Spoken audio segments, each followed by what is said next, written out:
নমস্কার প্রিয় দর্শক, ক্যালকাটা ডায়ালগস থেকে মনোজ দাসের প্রীতি ও শুভেচ্ছা নেবেন। আজকের আলোচনার বিষয় যে ভারতের চিকেন নেক বনাম বাংলাদেশের চিকেন নেক, এটা যদি কাটা যায়, দুটো চিকেন নেক কাটা যায়, অর্থাৎ ভারতের বিরুদ্ধে যারা তারা যদি ভারতের চিকেন নেকটাকে কাটে এবং যদি বাংলাদেশের চিকেন নেকটা যদি কাটা যায়, তাহলে কার কি লাভ, কোন দেশের কতটা লাভ, বাংলাদেশের কতটা লাভ না ভারতের কতটা লাভ, এই বিষয়টা নিয়ে আজকে একটু আলোচনা করব। ভারতের চিকেন নেক নিয়ে ভারতের মানুষ যত না জানে তার চেয়ে বেশি জানে বাংলাদেশের মানুষ। কিন্তু বাংলাদেশের মধ্যেও যে একটা চিকেন নেক আছে সেটা বাংলাদেশের খুব বেশি মানুষ বোধহয় জানে না। আর ভারতের মানুষ তো সেটা বেশিরভাগ মানুষই সেটা তো একদমই জানে না। ভারতের সঙ্গে সম্পর্কের হাওয়া বাংলাদেশের একটু যদি গরম হয়, গরম হলেই বাংলাদেশের রাজনীতিবিদদের একটা বড় অংশ, সবাই নয়, একটা বড় অংশ তারা শুরু করে দেয় চিকেন নেক নিয়ে ভারতকে ব্ল্যাকমেল করা, যেন বাংলাদেশ ভারতের চিকেন নেকটাকে বাঁচিয়ে রেখে দিয়েছে, এমন একটা ভাব তাদের। এই যেমন ইউনূস মিয়া শেখ হাসিনার পতনের পর বাংলাদেশে পা রেখেই তিনি ঘোষণা করে দিয়েছিলেন, হাসিনার পতনে ক্ষুব্ধ হয়ে ভারত যদি বাংলাদেশে ঝামেলা পাকাতে চায় তবে তারা যেন মনে রাখে যে ভারতের 7 সিস্টার্সকে বিচ্ছিন্ন করে বাংলাদেশও ভারতকে জ্বালাতে পারে। এই প্রসঙ্গে যেটা তিনি উল্লেখ করেছিলেন সেটা হচ্ছে ভারতের চিকেন নেকের কথা। এই ভারতের চিকেন নেক ভূগোলটা যদি একটু ভালো করে রপ্ত করতেন ইউনূস সাহেব, তাহলে 7 সিস্টার্স কথাটা ব্যবহার করতেন না, তার বদলে বলতেন 8 সিস্টার্স। কারণ উত্তর পূর্ব ভারতের রাজ্যের সংখ্যা 1973 সাল থেকে বেড়ে 7-এর জায়গায়, একবার নামগুলো মনে করিয়ে দিই: অরুণাচল প্রদেশ, আসাম, মণিপুর, মেঘালয়, মিজোরাম, নাগাল্যান্ড এবং ত্রিপুরা। এই 7 বনের সঙ্গে যুক্ত হয়েছে আরও একটি রাজ্য, তার নাম সিকিম। ফলে এখন 8 বন বলা যায়, অথবা 7 ভাই চম্পা, তার উল্টো করে 7 বোন চম্পা, 7 বোনের সঙ্গে আর এক ভাই, যেটাই হোক, মোট 8টা রাজ্য। এই 8 রাজ্যে ভারতের যেমন ল্যান্ড থেকে যাওয়ার, অর্থাৎ স্থলপথে যাওয়ার একমাত্র পথ হচ্ছে এই 7টা রাজ্যে যাওয়ার, সেটা হচ্ছে এই পশ্চিমবঙ্গের উত্তর দিকে যে শিলিগুড়ি হয়ে আমরা দার্জিলিং যাই, ওই শিলিগুড়ির পথের ওপর দিকের কিছুটা অংশ একটা সরু একটা ফালি মতো, 60 কিলোমিটারের মতো লম্বা, 60 থেকে 70 কিলোমিটারের মতো লম্বা। আর ওপরের দিকে এই জায়গাটা চওড়া হচ্ছে মাত্র 20 থেকে, মানে কোনো জায়গায় 18, কোনো জায়গায় 20, কোনো জায়গায় একটু বেশি হলে তো 22, তার বেশি নয় জায়গাটা। ফলে একটা সরু, এই জায়গাটার নাম হচ্ছে শিলিগুড়ি করিডর। কিন্তু তার পরিচিতি হয়েছে যে নামটা নিয়ে, সেটার নাম হচ্ছে চিকেন নেক। চিকেনের গলাটা থাকে সরু, তারপর একটু মাথাটা চলে গেল, একটু বড় হয়ে একটা সাইডের দিকে চলে গেল মাথাটা, আর নিচের দিকে তার ধর থাকছে, মানে গলার ওপরের দিকে তার মুখ, মাথা এইগুলো, আর তার নিচের দিকে তার শরীরটা।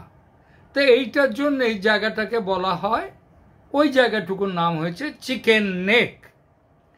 তো এই চিকেন নেক এই নামে পরিচিতি হওয়াটার কারণ ওই যে বেশ ক্যাচি নাম, আর মুরগির গলার মতো, সেই জন্য নাম হয়ে গেছে চিকেন নেক, কিন্তু আসল নাম হচ্ছে শিলিগুড়ি করিডর।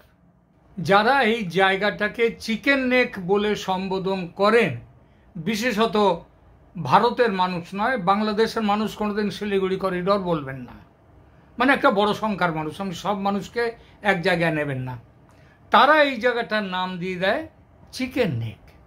এবং ওই যে কাটলেই, সেটা কেটে দিলেই, মুরগির গলা কাটলে যেমন তার ধরটা একদিকে পড়ে থাকে আর মাথাগুলো অন্যদিকে যায়, এই জায়গাটা তেমন। এই জায়গাটা যদি কোনো রকমভাবে কেটে দেয় কেউ, কিংবা দিতে পারে, তাহলে সেই জায়গাটা কি দাঁড়াচ্ছে, 7টা রাজ্য, মানে এখন 8টা রাজ্য, 8টা রাজ্য আলাদা হয়ে গেল। তার সাথে আমাদের দার্জিলিং ওই যে অঞ্চল, ওই অঞ্চলও আলাদা হয়ে গেল। শিলিগুড়ি দার্জিলিং এই বিরাট অংশ আলাদা হয়ে গেল। সুতরাং চিকেন নেক কাটার দিকে অনেকেরই খুব নজর আছে। এই চিকেন নেক বা শিলিগুড়ি করিডর, এই শিলিগুড়ি করিডরের ওপরে বাংলাদেশের নিজের যে খুব নজর আছে তা কিন্তু নয়, তা নয়। কারণ তবে এই কদিন আগেও তারা সবসময় বলছে, এই ইউনূস সাহেব কয়েকদিন আগেই বললেন যে এই চিকেন নেকের এক পাশে নেপাল আর এক পাশে বাংলাদেশ, তার মধ্যে দিয়ে সরু রাস্তা, এই 20 কিলোমিটারের রাস্তায় ওপর দিয়ে যদি ভারত বাংলায় নেপাল থেকে জলবিদ্যুৎ নিয়ে আসার পারমিশন দিত, ভারত, নেপাল আর বাংলাদেশ তিনজনে মিলে যদি একটা চুক্তি করে এই জায়গা থেকে নিয়ে আসতো, তাহলে নেপালেরও লাভ হতো এবং বাংলাদেশেরও লাভ হতো। সেই সাথে তিনি বলেছেন ভারতেরও লাভ হতো। ভারতের লাভ হতো কেন? কারণ এই জায়গায় যে ট্রানজিট পয়েন্টটা হবে, সেই পয়েন্টটা ভাড়া দিয়ে, কিংবা সেই পয়েন্টের জন্য ভারতও একটা কিছু চার্জ করতে পারে। আবার আরও একটা বড় জিনিস হচ্ছে যে যখন এই নেপালের জলবিদ্যুৎ যেগুলো তৈরি হচ্ছে, তার বেশিরভাগই হচ্ছে ভারতের সৌজন্যে, ভারতের টাকায়। ভারত তাদেরকে তৈরি করে দিয়েছে নেপালকে এইসব জলবিদ্যুৎ প্রকল্পগুলো। তো এই জায়গায় সেই জন্যে আমাদের ইউনূস সাহেব বলেছেন যে এই জায়গাগুলো যদি, এই জায়গা দিয়ে যদি ওই লাইন নিয়ে আসা যেত জলবিদ্যুতের, তাহলে বাংলাদেশের বড় উপকার হতো।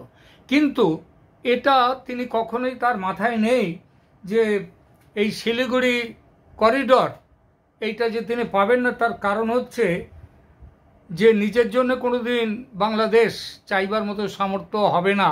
এই জন্যই হবে না যে শিলিগুড়ি করিডর যদি কেটে নেওয়ার মতো দুঃসাহস কোনোদিন করে বাংলাদেশ, তার যে কি ভোগান্তি হবে আর কি শাস্তি পাবে সেটা বলার অপেক্ষা রাখে না। তো বাংলাদেশ নিজের জন্য এগুলো চায় না, নিজের জন্য এইগুলো চায় না। হয়তো তার ক্ষমতা থাকলে অনেক আগেই কেটে নিত, কিন্তু নিজের জন্য তার নিজের তো ক্ষমতা নেই, সেই জন্য সেটা করে না। কিন্তু বাংলাদেশ তো হচ্ছে এখন চীনের বকলমে, চীন এবং পাকিস্তান যে একটা ট্রায়াঙ্গল ওদের যে লাইন হয়েছে, আর ওই চায়না পাকিস্তান ওই যে করিডর রয়েছে না, যে সেই সব টরিডরের জন্য ওদের মধ্যে তো খুব ভালোবাসা আছে, আর বাংলাদেশ আবার সেই ভালোবাসা নতুন শরিক হচ্ছে। সুতরাং বাংলাদেশ চায় এই জায়গাটা যদি চীন নিয়ে নেয়, চীন কোনো ভাবে এর ওপরে নজর রাখে, তাহলে বাংলাদেশের বড় উপকার হয়। হ্যাঁ, মানে আমার নিজের লাভ হোক না হোক, ভারতের ক্ষতি হোক, এইটাই চীনেরও লাইন এইটা।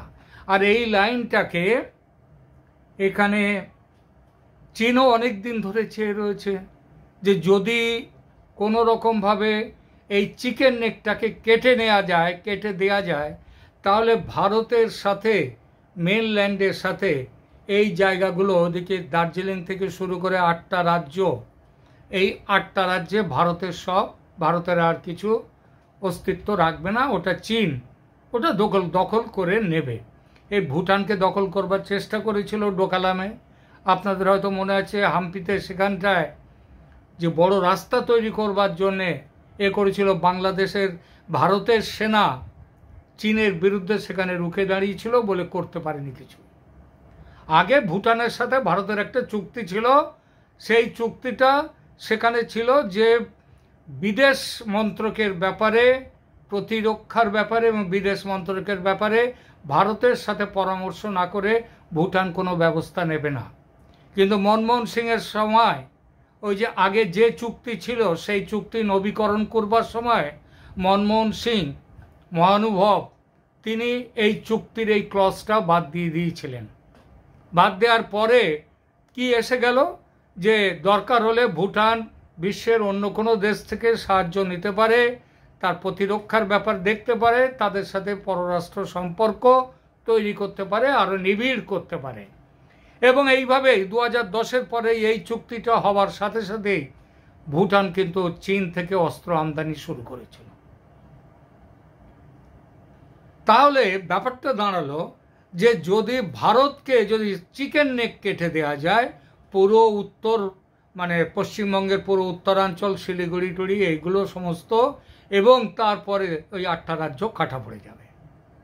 এটা হচ্ছে এই জন্য চীনের বহুদিনের লোভ হচ্ছে এবং তাদের নজর আছে এই শিলিগুড়ি করিডোরের আশেপাশে ঘাঁটি গাড়া।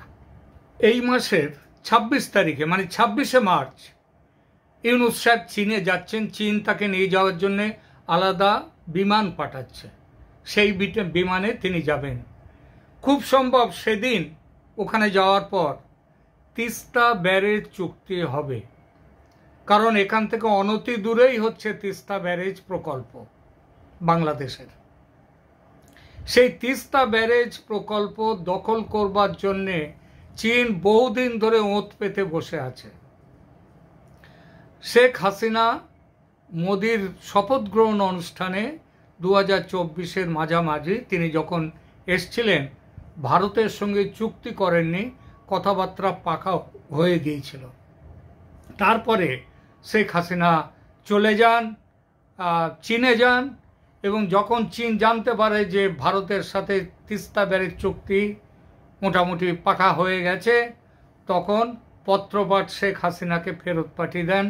এমনকি তাকে যে গার্ড অফ অনার দেওয়া হয় একটা দেশের প্রধানমন্ত্রী হিসেবে, সেই গার্ড অফ অনারও পর্যন্ত তাকে দেয়া হয়নি। তো এই একটা চুক্তি, সেটা হচ্ছে তিস্তা ব্যারেজ তৈরি করার দায়িত্ব ইউনূস সাহেব মোটামুটি ঠিক হয়ে গেছে, বাংলাদেশকে এই চীনকে দেবেন। এছাড়া আরও আর একটা বড় জিনিস আছে, লালমনিরহাট যে একটা পরিত্যক্ত বিমানবন্দর বহুদিন ধরে বাংলাদেশের আছে, সেই পরিত্যক্ত বিমানবন্দর সেটাও কিন্তু চিকেন নেকের কাছাকাছি। এই পরিত্যক্ত বিমানবন্দরকে পুনর্নির্মাণ করবার দায়িত্ব চীনকে দেবেন আমাদের ইউনূস সাহেব। এটাও মোটামুটি যে ঠিক হয়ে গেছে, ভারত সেটাও জানতে পেরেছে। তো বাংলাদেশে যদিও একটা জিনিস মনে রাখতে হবে, শেখ হাসিনা এবং মোদির মধ্যে শুধু যে তিস্তা ব্যারেজ নিয়ে তৈরি করা নিয়ে পাকা একটা কথা হয়ে গিয়েছিল তাই শুধু নয়, বাংলাদেশের ভেতর দিয়ে আমাদের উত্তর পূর্ব ভারতে ত্রিপুরা ইত্যাদি জায়গায় যাওয়ার জন্যে করিডর বা যোগাযোগ ব্যবস্থা সেটা কিন্তু চুক্তি হয়ে গিয়েছিল। সেই চুক্তি অনুযায়ী বহু জায়গায় কাজও অনেকটা এগিয়ে গেছে, কিন্তু শেখ হাসিনা চলে যাওয়ার পর মিয়া ইউনূসের এই সরকার সেই চুক্তিগুলো মানছে না, এবং সেই সমস্ত চুক্তি অনুযায়ী অনেক জায়গাতেই সেই চুক্তি অনুযায়ী কাজ কিন্তু বর্তমানে বন্ধ আছে। এখন এই যে শিলিগুড়ি করিডর, এইটা এর ওপরে জানে যে চীনের নজর আছে, এবং যে কোনো সময় এটার ওপরে কোনো আঘাত আসতে পারে, অন্তত পার্মানেন্ট না হোক সাময়িকভাবে এই পথ বন্ধ হতে পারে, তার একটা সম্ভাবনা থাকে। সুতরাং বিকল্প পথ খুলবার জন্যে ভারত চেষ্টা করছে, সেটা হচ্ছে Kaladan multi modal transit transport project.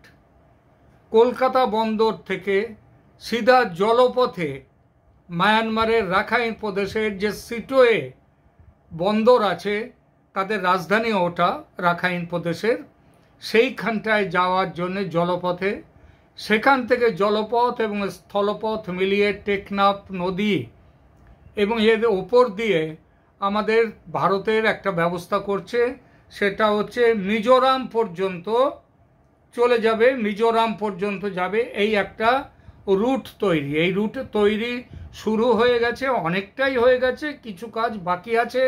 মায়ানমারের বর্তমান পরিস্থিতির জন্য কাজের গতি একটু স্লথ, কিন্তু সেটা বন্ধ হয়নি। এইটা হয়ে গেলে একটা বিকল্প আর একটা রুট হয়ে গেল জলপথ দিয়ে ভারতের মেনল্যান্ডের সাথে ওই যে 8টি রাজ্য, সেই 8টি রাজ্যের, ঠিক আছে। এটা হলো ভারতের চিকেন নেকের কথা। এবার বলি বাংলাদেশের চিকেন নেক। একবার মানচিত্রে দেখে নিন বাংলাদেশের চিকেন নেকটা, একটু দেখে নিন। দেখেছেন ত্রিপুরার একদম দক্ষিণ দিকে নিচের দিকে, ত্রিপুরার ওখান থেকে বঙ্গোপসাগর পর্যন্ত একটা ছোট্ট একটা পথ রয়েছে, রয়েছে। সেই পথটার দূরত্ব ওই রকমই 22-24 কিলোমিটারের মতো হবে, হয়তো তার থেকে একটু বেশি হতে পারে। জঙ্গলে ঢাকা পথ, ওটা অনেকটা অংশ জঙ্গলে ভর্তি। এই পথটা, এটা হচ্ছে বাংলাদেশের চিকেন নেক। ছবিটা দেখে নিলেন, এই যে দেখুন একদম ওখানটায় ছবিটা আপনি দেখে নিলেন। এর সাথে ওই যে আমাদের ভারতের চিকেন নেক যার মানচিত্র, আচ্ছা ওর পাশাপাশি সেটাও একটু দেখে নিন। ভারতের মানচিত্রে ওই জায়গাটা কাটলে ভারতের 8টা রাজ্য এবং দার্জিলিং ইত্যাদিগুলো আলাদা হয়ে যায়। আর যদি বাংলাদেশের এই জায়গাটা ত্রিপুরার নিচের ওখান থেকে বঙ্গোপসাগর পর্যন্ত এই যে অংশটা, এটা যদি কেটে দেয়, বাংলাদেশের ওপর দিয়ে গেছে ওই অংশটা, সেটা যদি ভারত কেটে দেয়, তাহলে কি হবে? তাহলে হবে যে চট্টগ্রাম, কক্সবাজার ইত্যাদি ওদের যা সব বন্দর টন্দরগুলো রয়েছে, সেগুলো আর বাংলাদেশে থাকবে না, বিচ্ছিন্ন হয়ে যাবে। এই বিচ্ছিন্ন হয়ে গেলে কি হবে? চিকেনের নেকটা, এই যে বাংলাদেশের চিকেন, তার নেকটা কেটে দিলে চট্টগ্রাম বিচ্ছিন্ন, বাংলাদেশের আর বেরোবার জায়গা থাকবে না, সমুদ্রপথ ব্যবহার করতে পারবে না। বাংলাদেশের নৌশক্তি জলাঞ্জলি গেল। যেমন নেপালের কোনো নৌশক্তি নেই, ভুটানের কোনো নৌশক্তি নেই, কারণ তাদের তো জলসীমা নেই, তাদের দেশের মধ্যে তো সমুদ্র ইত্যাদি কিছু নেই, তারা কোত্থেকে করবে? বাংলাদেশের অবস্থা ঠিক সেই রকমই হবে। তাদেরও এই বহির্বিশ্বের, তাদেরও বেরোবার জায়গা কিছু থাকবে না।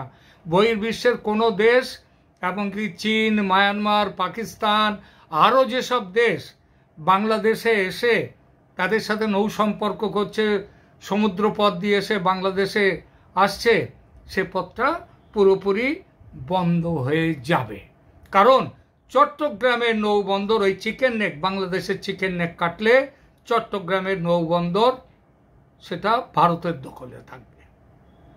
তাহলে আর চীনের সাথে বন্ধুত্ব বলে এত যে কথা হচ্ছে, সেই কথাগুলো থাকবে না। তাহলে এইবার দুটোকে বিচার করুন। বাংলাদেশ যে কথায় কথায় ভারতকে ভয় দেখায়, চিকেন নেক কেটে দেব, উত্তর পূর্ব ভারত আমরাও জ্বালিয়ে দেব, সেটি আর হবে না। সুতরাং ব্ল্যাকমেল যদি তুমি করো, ভারতও ব্ল্যাকমেল করতে পারে। ইউনূস মিয়া, তুমি যদি ব্ল্যাকমেল করতে পারো, ভারতও ব্ল্যাকমেল করতে পারে। সেই জায়গা আছে যে লালমনিরহাট বিমানবন্দর, পরিত্যক্ত বিমানবন্দরকে সাজিয়ে গুছিয়ে পুনর্নির্মাণ করে ভারতকে হারাবার, ভারতের উপরে চাপ সৃষ্টি করার চেষ্টা করছো, সেটা কিন্তু পারবে না। সুতরাং এই তো স্বাধীনতার পরে, মানে বাংলাদেশের জন্মের পরে এই যে 53-54 বছর হয়ে গেল, এসব নিয়ে তো কোনোদিন কথা হয়নি। আজকে কেন কথা হচ্ছে? দোষটা কার? ভারত তার সেই জায়গায়, পুরনো জায়গাতেই আছে। বাংলাদেশের শাসক পাল্টেছে বলে এই জায়গায় যেতে হবে? নিজের নাক কেটে পরের যাত্রা ভঙ্গ করতে যাওয়া? আমি কিন্তু আমার এই চ্যানেল শুরু করবার পর গত আগস্টে, সেপ্টেম্বরের আমি এই বিষয় নিয়ে আমি কিছু একটা এপিসোড করেছি, এক নয় একাধিক এপিসোড করেছিলাম। চিকেন নেকের বাংলাদেশের ব্যাপারে, বাংলাদেশের সাথে ভারতের সম্পর্ক খারাপ হলে বাংলাদেশের ক্ষতিটা যে তার চট্টগ্রামের উপরে পড়তে পারে এই সম্ভাবনার কথা বলেছিলাম। আজ যারা উৎসাহী থাকবেন তারা পুরনো আমার ভিডিওগুলো দেখলে, পুরনো ভিডিও খুঁজলে এটা নিশ্চয়ই পেয়ে যাবেন। আজকে সেই জন্যই বলছি, ভারত বাংলাদেশ, ইউনূস মিয়া কয়েকদিন আগে বলেছেন আমাদের দুজনের অবস্থান এমন যে আমরা দুজনেই দুজনের উপর নির্ভরশীল, কেউ কাউকে বাদ দিয়ে বাঁচতে পারবো না। এই যে কথাটা তিনি বলেছিলেন, এটা তার মনের কথা না মুখের কথা, এটা নিয়ে চিন্তা যথেষ্ট ভাবনা হয়। এতদিন ধরে ভারতের সাথে বাংলাদেশের বন্ধুত্বের সম্পর্ক যদি কিছু চ্যাংড়ামির জন্যে, কিছু বোকা হাদা এবং তাদের জন্যে যদি এই সম্পর্ক নষ্ট হয়, সেই সম্পর্ক নষ্ট হলে ভারতের যত না ক্ষতি, তার চেয়েও অনেক অনেক বেশি ক্ষতি হবে বাংলাদেশের, এটা যেন মনে রাখেন। আজকে লালমনিরহাট বিমানবন্দরের চুক্তি চীনের সাথে করলে, আজকে যদি এই ওই তিস্তা ব্যারেজ যে প্রজেক্ট সেটা যদি চীনকে দেয়া হয়, এটা নিশ্চিন্ত থাকতে পারেন ভারতের সেনাবাহিনী বাংলাদেশের চিকেন নেকটাকে আগে কাটবে। এবং সে কথা ভারতের অনেক, আমার সাথে খুব সম্প্রতি 2-3 দিন আগেই কথা হয়েছে একজন প্রাক্তন নৌসেনা অফিসারের। তিনি বলেছেন বাংলাদেশ বুঝছে না কি করতে যাচ্ছে, যদি এসবগুলো করে তার উপযুক্ত শাস্তি বাংলাদেশ পাবে। এখনকার মতো এখানেই রাখছি, ভালো থাকবেন, ধন্যবাদ।